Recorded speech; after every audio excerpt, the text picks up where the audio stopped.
Shalom. Before I get started, I want to start by saying, Call Halayim like Yahweh, Bahashem, Yahushua, Bahashem, Makwakadash. Double honors to my apostle elders of great millstone and taught me this truth and they rule well. And peace and salutations to the elect out there laboring on and believing in the name of Yahweh, Bahashem, Yahushua, Bahashem, Makwakadash. To USA, Shalom. This is the brother Amawan from the GMS Charlotte camp, back when I led through the spirit and power of Yahweh, Bahashem, Yahushua, Bahashem, Makwakadash. And this lesson, I'm going to entitle, They're going to take the chip, all right? Because as you see, the way society is pretty much went, ever since the whole mask mandate has been going out, this is just a precursor to show you, the herd mentality that these zombies out here, are following, because Esau can pretty much come out and tell them anything and they're going to believe it. So I came across this picture, and the point in this article that the picture is, focused on, it pretty much it goes into the chip, man. All right, and it says, take a microchip or face the consequences. It reads, activists and concerned citizens need to stop talking about the coming microchip and how they will refuse to be chipped when the time comes. That time is now. Soon people all over the world are going to have a very difficult decision to make. Take a microchip or face the consequences. Judging by the amount of people walking around in masks during my trips to the supermarket, I say the odds are not in the favor of free humanity. Most people will line up for it willingly. And whoever wrote this, is on point, because at the end of the day, these people are going to take that shit, man. All right, because it's not hard to see the way, as the hammer comes down on the people, Esau starts pretty much stripping people of their necessities, of their, pretty much their human rights, so to say. These people are gonna go and go line right up for that chip, man, because you're seeing how quickly they're folding with these masks, man. You got people bugging out, if they come across somebody that don't have a mask on, man. You get looked at funny. Some places won't let you in their business without one. So you can only imagine how it's gonna be when they actually make the chip mandatory, man. All right, and it's gonna start with the chip. It's gonna start with the mask, then it's gonna go into the vax, and then it's gonna be the chip, man. All right, but the all in all is that they're setting it up to where this microchip is gonna be pushed, man, which is the mark of the beast, man. All right, and I'm gonna get this real quick just so you can know what the mark of the beast is, man. All right, if you haven't already guessed it, man. All right, Revelation 13 and 16. And he causes all, both small and great, rich and poor, free and bond, to receive a mark in their right hand or in their foreheads, and that no man might buy or sell, save he that had the mark, or the name of the beast, or the number of his name.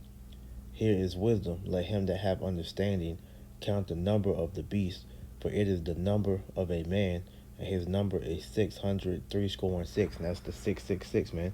All right, that universal barcode that's on the back of everything when you make transactions, man. They want to put that right size microchip inside of people's bodies, man. All right, and make them pretty much a perpetual slave unto the elites, man. But ultimately, this is where society is headed to. That's why they're turning everything into, digital, biometric, a digital and biometric system, man. Everything is going off of this AI technology, man. All right, cash is becoming obsolete, and soon come that debit card and that credit card is going to become obsolete, man. All making way for this biometric currency, which they're going to put inside of people, man. And like I said, you have a lot of people out here that's huffing and puffing, talking about how they're not going to take this chip. But it's easy to say that right now because everything's kosher. You still have your ability to go and do the things that you want to do, man. But when Esau starts taking away those rights, all right, as the scripture, as this article says, it says that most people will line up for it willingly, man, because you can tell by the way these people react with these masks, man. You know, They believe everything that the government tells them, but don't know ultimately that they're setting them up for this okie doke.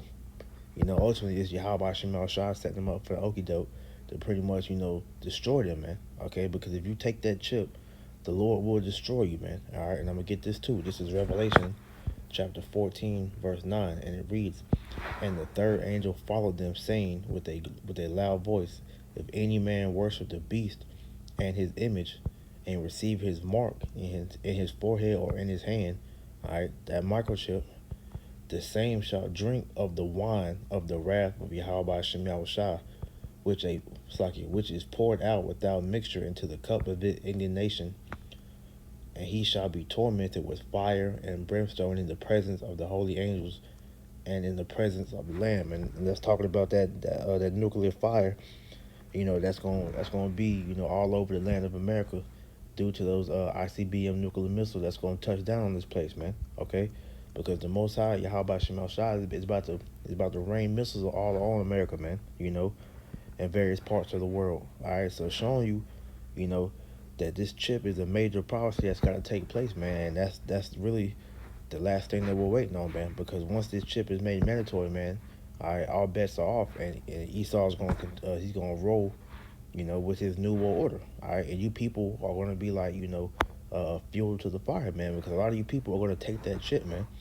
But the elect, the men of the Lord, man, we're not going to take that chip, man, because ultimately we trust in Yahweh Shem Shah, man, all right?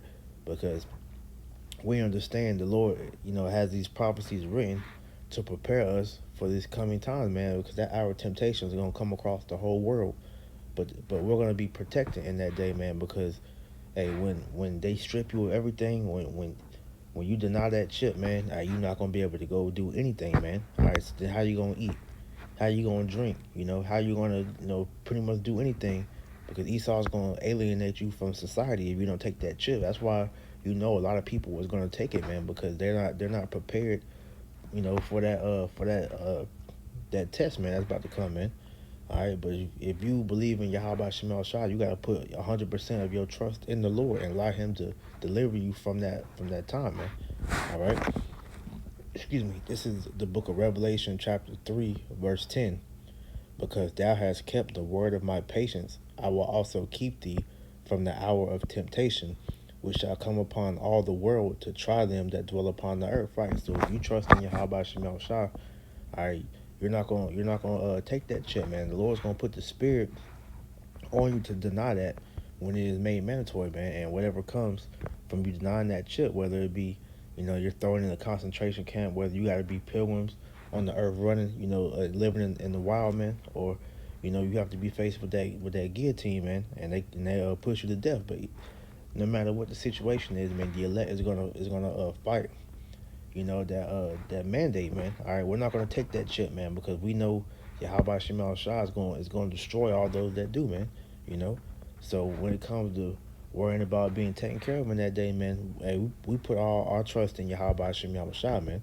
All right, but the rest of you that don't believe in him, that don't have him as your backing, man, all right, you're gonna fold and you're gonna take that chip, because you're not gonna know when your next meal is coming, man. You're not gonna know how you're gonna be, protected in that day, man, because everything that you trusted in will be stripped from you, man. All right. This is Isaiah 65:12. "Therefore will I number you to the sword, and ye shall all bow down to the slaughter. Because when I called, you did not answer. When I spake, you did not hear, but did evil before mine eyes, and did choose that wherein I delighted not." Right? Because you trusted in Esau's government, you trusting in your other gods. All right. So the Lord told you, if you don't want to believe on Him. He told you to go let them other guys, save you from the time of tribulation, man. Protect you in the hour of temptation. All right, and because you chose those other guys, you chose Esau, you chose the government. The Lord says He's going to number you to the sword, man. All right, because speaking to you Israelites, this is what this message is for, anyways, man. Speaking to you Israelites, man.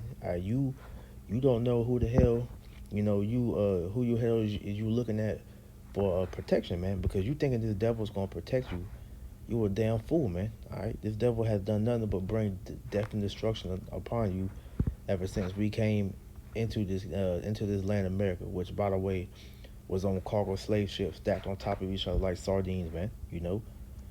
Stripped of our heritage. So you think that this devil is gonna do anything to benefit you? You out your damn mind, man. So knowing all that, you gotta sit there and think about, you know, what is his plan for you, man. All right, they have the Georgia Guidestones in place for a reason, man. All those people that they want to kill is mainly talking about you trials, man. So the Lord's gonna allow this devil to unleash on you because you didn't want to come back unto him, man. All right, and just a quick precept, real quick, man. All right, this is the book of Joshua, chapter 24, verse 14. It says, "Now therefore, fear the Lord and serve him in sincerity and in truth, and put away the gods which your fathers served on the other side of the flood and in Egypt, and serve ye the Lord. And if it seem evil unto you to serve the Lord, choose you this day whom you will serve, whether the gods which your fathers served that were on the other side of the flood, or the gods of the Amorites, and those in whose land ye dwell. But as for me and my house, we will serve the Lord." All right. So if you want to continue to go serve them other gods, man, all right, go ahead and do it, man. You want to trust in Esau, go ahead, man. But it says, but for me and my house, we will serve the Lord, man. All right, we put all our trust in Yahweh Shema Shah, man, and we're not gonna be confounded because the Lord is gonna take care of His, man. All right, we're gonna be protected from the hour of temptation. We're gonna be protected when Esau rolls on us, man. All right, so we have nothing to worry about in that day, man.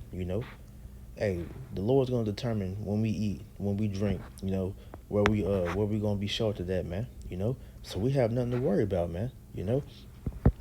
Jumping back to Isaiah 65 and 13, it says, "Therefore, thus saith the Lord Yahweh Shem Yahushua, behold, my servants shall eat, but ye shall be hungry. Behold, my servants shall drink, but ye shall be thirsty. Behold, my servants shall rejoice, but ye shall be ashamed." Right, we gonna eat and drink in that day, man, because the Lord, He's gonna protect us, man. Yahweh Shem Yahushua has never left anybody that trusts in Him confounded. I can tell you in Sirach 2:10. So we put our trust in Him, man. Hey, we have nothing to worry about. That's why we continue to go and cry to the Lord for all our needs, man, because we understand that through Him is how everything gets done, man. All right, so we don't go to Esau and beg this devil for nothing, man. That's why he's about to come down with this great wrath, man, because he sees that Israel was starting to get away from him, man. And he's extremely angry with that, man. All right, but then at the end of the day, man, it's prophecy. All right, we wasn't gonna seek this devil for our wants and needs, you know, forever, man, because the Lord, He only had that happen for a period of time due to the curses. But now that we're in the end, man, all right, the elect is waking up and we're coming back unto our power, man. The God, man, the real God of the universe, man. Not no damn man, not no damn white man, because Esau ain't nothing but a man, but he's trying to act like he's the Most High, man. You know, and you people think he is, man. You believe in your heart that so-called white man is God, man. That's why the Most High is gonna kill a lot of you niggas out here, man. When I say niggas, I mean you so-called Negro Latino Native Americans, man, because you lack understanding, man. You lack knowledge, man. All right, which leads me to this: Hosea 4:6. My people are destroyed for a lack of knowledge, because thou hast rejected knowledge. I will also reject thee, that thou shalt be no priest to me, seeing thou hast forgotten the law of thy power. I will also forget thy children. And because you lack that knowledge with understanding, you're going to take that chip, man. You're going to take that chip, and the Lord's going to melt your ass, man. And that's just what it is, man. The Lord has it written, and two-thirds got to play out their part, man. So in the end of the day, man, we got to hold firm to our faith, man, because in the end, we know that Yahweh Shema Shah is gonna take care of us, man. All right, it may have to be a day or two of us going hungry, man. All right, it may have to be, some brothers might have to, live out in the woods somewhere, or brother had to be put in concentration camps, or even put to death, man. But at the end of the day, we gotta have our faith in Yahweh Shema Shah and put all our trust in Him, man. This is Luke 21:19. In your patience possess ye your souls, man. All right. and your patience possess your souls, man. Because hey, that suffering that we are going to endure in these trying times that we're coming into, man. All right, if we endure to the end, we will be saved, man. All right, if you trust in the Lord, man, all right, you will not be confounded, man. All right, and you gotta wholeheartedly believe that, man. You know, because the Lord's gonna take care of His, man. All right, the Lord has never left nobody confounded. And I'm gonna keep saying that point, man. All right, so you have to believe that, man. This is where our faith is at, man. And this time that we're coming into is gonna take massive amounts of faith, to get you through these trying times, man, because the Lord is about to try the whole earth, man. All right, to really see who was really, believing on His word, man, and who was out here perpetrating, you know. And I say that, for myself first, and going forward, man, because at the end of the day, man, hey, we're all going to be tried, man. All right, from my apostle elders all the way down to the newest brother that come to this faith, man. But at the end of the day, man, our faith got to hold firm, though. So with that, I pray this was edifying. I'm going to close this out by giving to Yahweh, Ba'ashem, Yahushua, Ba'ashem, double honors to my apostle elders, the great millstone that taught me His truth and that rule well. And peace and salutation to the elect. Shalom.